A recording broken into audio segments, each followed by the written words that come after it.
Today's story, we are going to read Andy and the Lion by James Daughtry. This is a Caldecott Honor book, and it is a 3.6 AR reading level. This is kind of a fascinating book.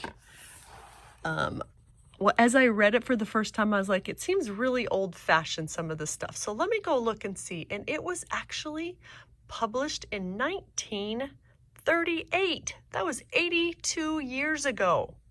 So it is kind of old-fashioned, but the artwork is kind of cool.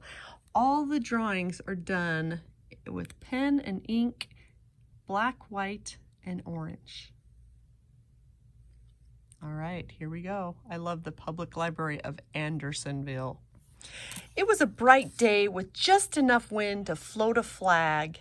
Andy started down to the library to get a book about lions. He took the book home and read and read. Andy read all through supper.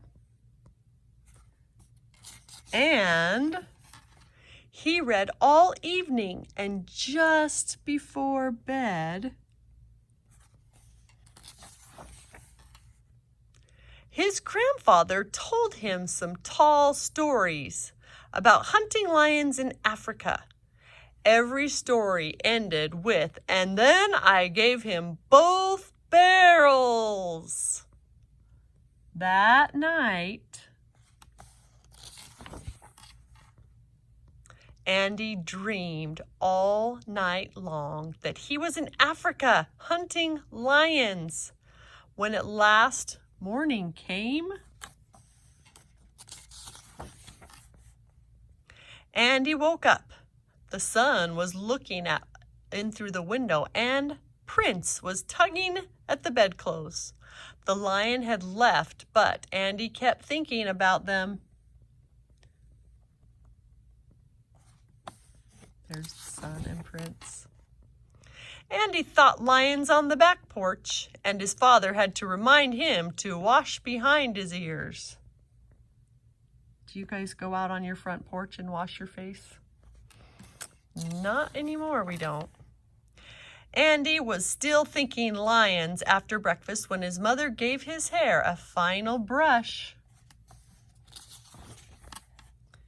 Andy started off to school. Part 2. Look at how far he has to walk to school.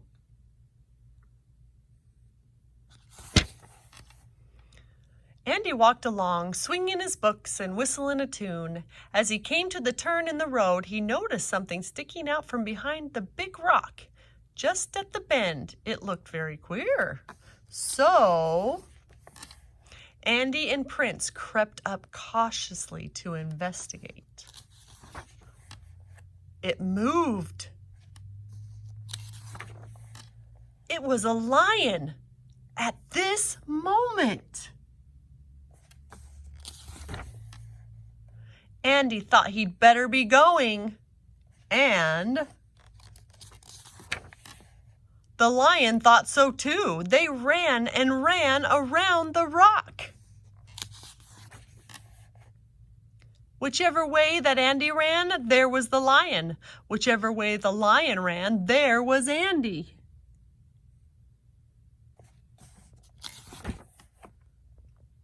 At last, they both stopped for breath. The lion held out his paw to show Andy what was the matter. It was a big thorn stuck in his paw. But Andy had an idea. He told the lion to just be patient and they'd have that thorn out in no time. Fortunately,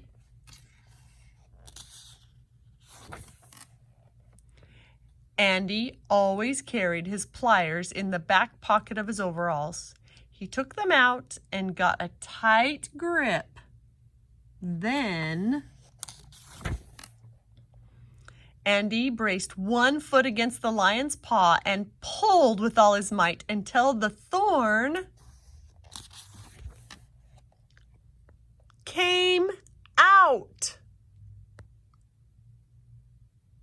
That is a huge thorn. Poor lion. The grateful lion licked Andy's face to show how pleased he was.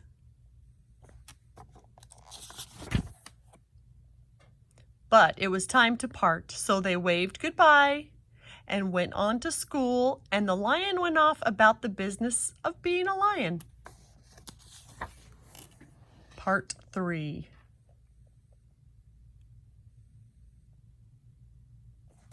Something's coming soon. In the spring, the circus came to town. Of course, Andy went. He wanted to see the famous lion act. Right in the middle of the act, the biggest lion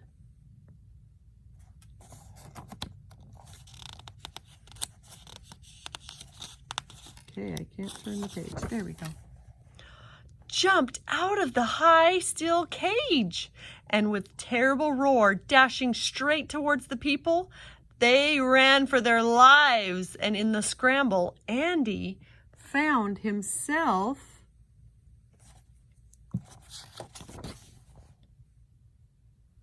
right in the lion's path. He thought his last moment had come, but then who should it be but Andy's own lion? They recognized each other and danced for joy when the crowd came back ready to fight the lion and capture him.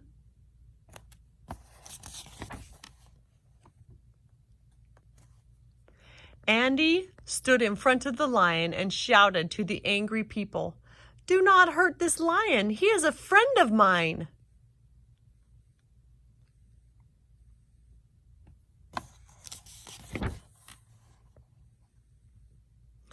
Then the next day, Andy led the lion and all the people in a grand parade down Main Street.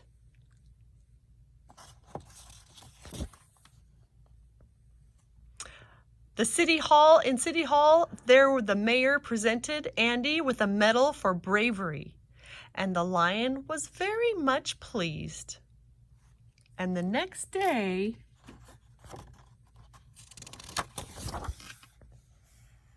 Andy took the book back to the library. The end. That was pretty cute story. So was Andy dreaming through the whole thing and imagining it?